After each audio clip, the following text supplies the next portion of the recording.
और आप सभी को पुत्रदा एकादशी की हार्दिक शुभकामनाएं। श्रावण मास की शुक्ल पक्ष की एकादशी को पुत्रदा एकादशी के नाम से जाना जाता है। इस दिन भगवान जनार्दन की श्रद्धा पूर्वक पूजा की जाती है। भक्ति पूर्वक इस व्रत को करने से सभी मनोकामनाओं की पूर्ति होती है। संतान प्राप्ति की इच्छा रखने वालों को यह व्रत अवश्य ही करना चाहिए। तो आइए अब सुनिए पुत्रदा एकादशी की कथा और आरती। एक बार धर्मराज युधिष्ठिर ने श्री कृष्ण जी से पूछा, हे कमल नयन, श्रावण मास की शुक्ल पक्ष की एकादशी का क्या नाम है और इसके व्रत का क्या विधान है? इसमें किस देवता का पूजन किया जाता है और इसका व्रत करने से क्या फल मिलता है? श्री कृष्ण भगवान ने कहा, धर्मराज, श्रावण मास की शुक्ल पक्ष की एकादशी की कथा के सुनने मात्र से ही वाजपेयी यज्ञ का फल प्राप्त होता है। द्वापर युग के आरंभ में माहिष्मती नाम की एक नगरी थी। उस नगरी में महीजीत नाम का एक राजा राज्य करता था। उसका कोई पुत्र नहीं था, जिस कारण वह अत्यंत दुखी रहता था। उसे राज्य सुख और वैभव सभी बड़ा ही कष्टदायक लगता था।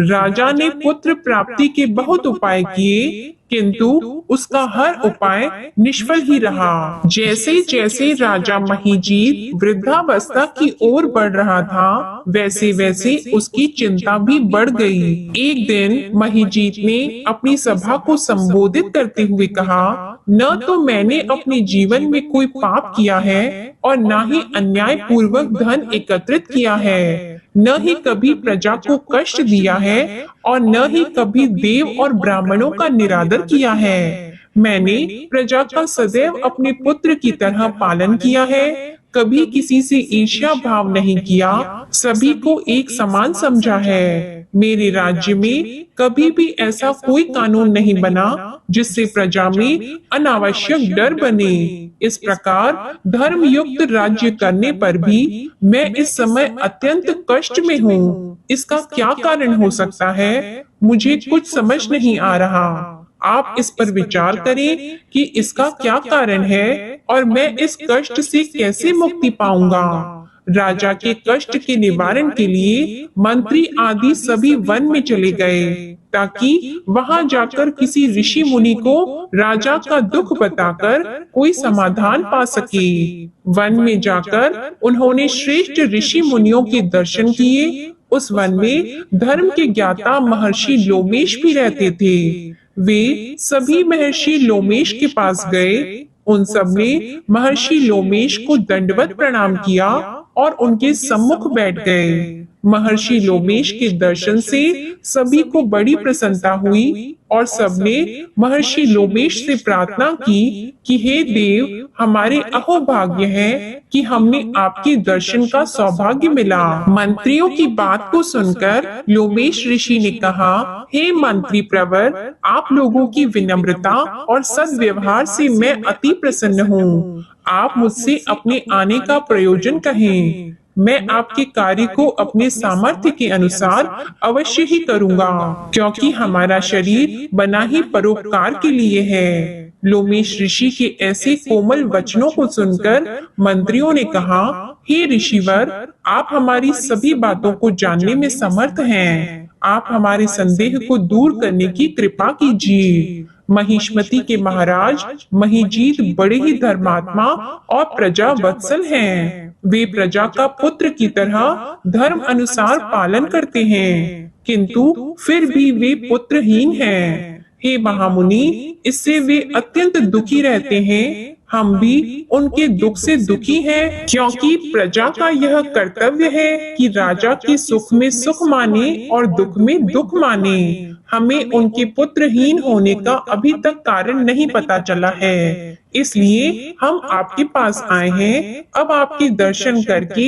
हमें पूर्ण विश्वास है कि हमारा दुख अवश्य ही दूर हो जाएगा। अतः आप हमें बताने की कृपा करें कि किस विधान से हमारे महाराज पुत्रवान हो सकते हैं। हे ऋषिवर, यह आपका हम पर और हमारी राज्य की प्रजा पर बड़ा ही उपकार होगा। ऐसे करुण प्रार्थना को सुनकर लोमेश ऋषि नेत्र बंद करके राजा के पूर्व जन्मों पर विचार करने लगे। कुछ पलों के बाद उन्होंने विचार करके कहा, हे भद्रजनों, यह राजा पिछले जन्म में अत्यंत उद्दंड था और बुरे कर्म किया करता था। उस जन्म में वह एक गांव से दूसरे गांव में घूमा करता था। एक बार ज्येष्ठ मास के शुक्ल पक्ष की एकादशी के दिन यह 2 दिन से भूखा था। दोपहर के समय यह एक तालाब पर जल पीने गया। उस स्थान पर एक प्यासी गाय जल पी रही थी। राजा ने उसे प्यासा ही भगा दिया और स्वयं जल पीने लगा। हे श्रेष्ठ पुरुषों, इसलिए राजा को यह कष्ट भोगने पड़े हैं। एकादशी के दिन भूखा रहने से इस जन्म में यह राजा बना और प्यासी गाय को तालाब से भगाने के कारण यह पुत्रहीन है। यह जानकर सभी मंत्रीजन प्रार्थना करने लगे, हे ऋषि श्रेष्ठ, शास्त्रों में ऐसा लिखा है कि पुण्य से पाप नष्ट हो जाते हैं, इसलिए आप कृपा करके हमें कोई ऐसा उपाय बताएं जिससे हमारे राजा के पूर्व जन्मों के पाप नष्ट हो जाएं और उन्हें पुत्र रत्न की प्राप्ति हो जाए। मंत्री जनों की प्रार्थना को सुनकर लोमेश मुनि ने कहा, हे श्रेष्ठ मंत्रियों, यदि तुम सब श्रावण मास के शुक्ल पक्ष की पुत्रदा एकादशी का व्रत करोगे और रात को जागरण करोगे और व्रत का फल राजा के निमित्त कर दो, तो तुम्हारे राजा के यहाँ पुत्र उत्पन्न होगा। राजा के सभी कष्टों का निवारण हो जाएगा। इस उपाय को सुनकर मंत्री जनों ने ऋषि लोमेश को कोटि कोटि धन्यवाद किया और उनका आशीर्वाद लेकर अपने राज्य में लौट आए। उन्होंने लोमेश ऋषि की आज्ञा के अनुसार पुत्रदा एकादशी का विधि विधान से व्रत किया और द्वादशी को उसका फल राजा को दे दिया। इस पुण्य के प्रभाव से रानी ने गर्भ धारण किया और 9 मास के पश्चात एक अत्यंत तेजस्वी पुत्र जन्म दिया। हे धर्मराज, इसलिए इस एकादशी का नाम पुत्रदा एकादशी है। पुत्र की इच्छा रखने वाले मनुष्य को विधि विधान से श्रावण मास के शुक्ल पक्ष की एकादशी का व्रत करना चाहिए। इस व्रत के प्रभाव से इस लोक में सुख और परलोक में स्वर्ग की प्राप्ति होती है। कथा के बाद अब आप आरती श्रवण कीजिए। ओम जय एकादशी माता, मैया जय एकादशी माता। विष्णु पूजा व्रत को धारण कर, विष्णु पूजा व्रत को धारण कर, शक्ति मुक्ति पाता। ओम जय एकादशी माता। तेरे नाम गिनाऊं देवी, भक्ति प्रदान करनी, मैया भक्ति प्रदान करनी।